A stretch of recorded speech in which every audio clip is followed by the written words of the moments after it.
New Japan Pro Wrestling Wrestle Kingdom 16 Night 1. This took place this morning. Your boy got up for 2 a.m. early as fuck. I have not been asleep since then. We might as well get into some of this New Japan action. We got more than a couple matches to talk about. We already know what the main event is. Kazuchika Okada challenging for the IWGP World Heavyweight Championship against Shingo Takagi. We got the IWGP Jr Heavyweight title on the line as the best of the Super Junior winner Hiromu Takahashi faces off against El Desperado. We got Katsuyori Shibata returning to action against X right here. So we have some important stuff going on in this card. We kind of had a little filler too, man. This got to be real. I got to keep it a buck. I ain't even going to hold y'all, but y'all know who we are. The almighty SOS Wrestling Network. Be sure you like, share, subscribe, all that good stuff as we get into Wrestle Kingdom Night 1. So first we had on the pre-show was the New Japan Ranbo. Chase Owens, Toru Yano, Minoru Suzuki, and Seema were the four gentlemen that advanced in that match. This match was kind of silly, honestly. Seeing Seema made this match worthwhile for me personally, but it's not like there was anything more than a goofy match here with some fun moments. So we get the four. They're going to face off tomorrow. It's going to be really fun. It's going to be really goofy, as we all know. So let's sit back, relax, man, and smoke that devil's lettuce while we watch it. But that's if you want to. I know I'm going to. So next we have Yo defeating Sho with a surprise roll-up here, and this was not really what I expected. It kind of didn't really feel like a Wrestle Kingdom match between two tag partners who are supposed to hate each other. He gets the victory over his former tag team partner. Of course, Sho is going to have to keep his heat, and he attacks him post-match right here. It does Sho, so gets his heat back, but still, it was a good match, but it didn't feel like a Wrestle Kingdom match right here. So another match that really didn't feel like a Wrestle Kingdom match, I'm going to be real. That's probably be a current theme here in the opening kind of couple matches.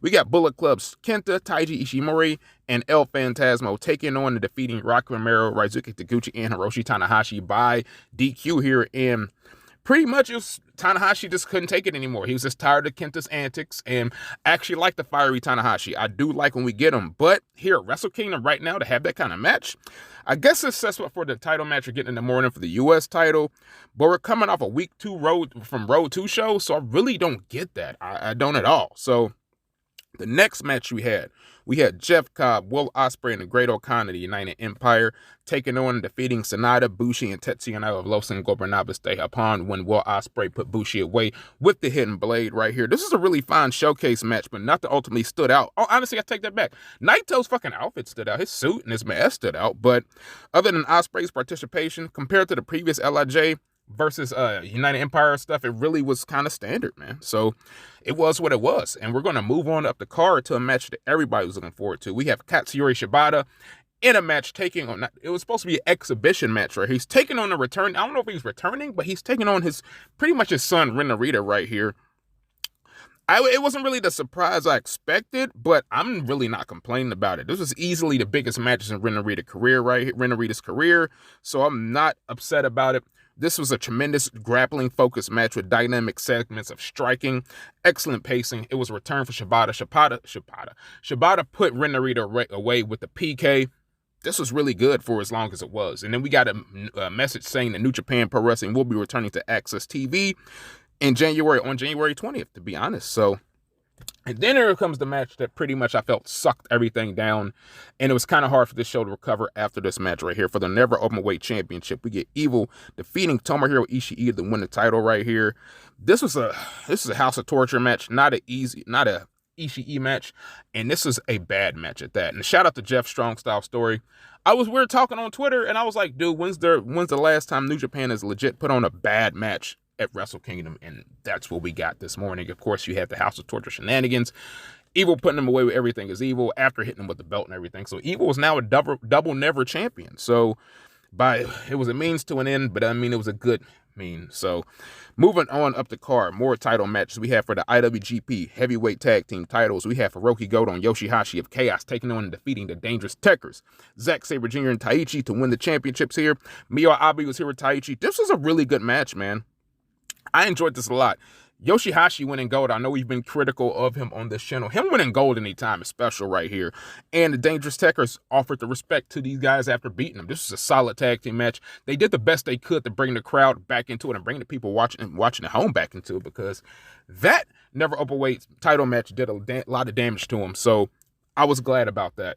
World Tag Team title, IWGP Heavyweight Tag Team titles. They did a damn good job. So moving on up the card, the penultimate match of the show, we had for the IWGP Junior Heavyweight Championship, the current champion El Desperado taking on and defeating Hiromu Takahashi to retain his title right here.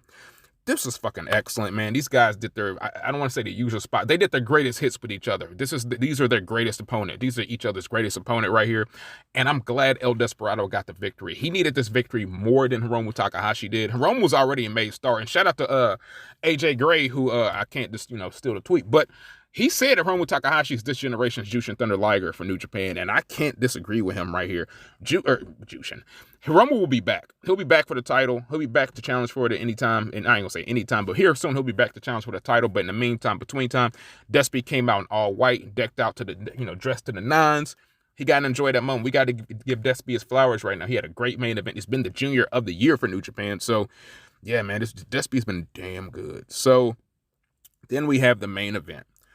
For the IWGP World Heavyweight Championship, we got Kazuchika Okada taking on and defeating Shingo Takagi to my dismay to win the title right here. We had some opening chain wrestling sequences that I saw a lot of people thought it was kind of slow. That was what it was. It definitely picked up after that. Around the 15, 20-minute mark, this shit really start picking up. So, like I said, this match took a while to get going, but once it did precisely what you would expect. Prolonged sequences. We had convincing near falls and ramping intensity. After Okada wins, he pretty much, I guess, retires the IWGP version 4. He gets strapped up with the World Heavyweight title. Ospreay comes out to cut a horrendous promo, and I kind of like Ospreay's in ring work, but that promo is fucking bad. It is a bad promo. So we know we're getting tomorrow. We're getting we're getting Will Ospreay taking on Kazuchika Okada tomorrow. You know what it is, man. So we are the almighty F's of West Wrestling Network. Be sure you like, share, subscribe. That was our Wrestle Kingdom review for night 1. We're going to have the night 2 review up tomorrow as well, so be on the lookout for that. It's your boy, man, Blunt Cianito, a.k.a. Stardust Shiyaku, a.k.a. the Pro Wrestling Fly God, and the Pro Wrestling Fly God don't like ugly. Certain parts of the show is a little ugly, but there is enough to make up for it, I feel. But it didn't really have the Wrestle Kingdom feel for me. That's just me keeping it above. Just being real, y'all. So, I'm going to holler at y'all later. Y'all know what it is. Tranquilo and all that stuff. Toodle Pippington. Man, I'm out, man.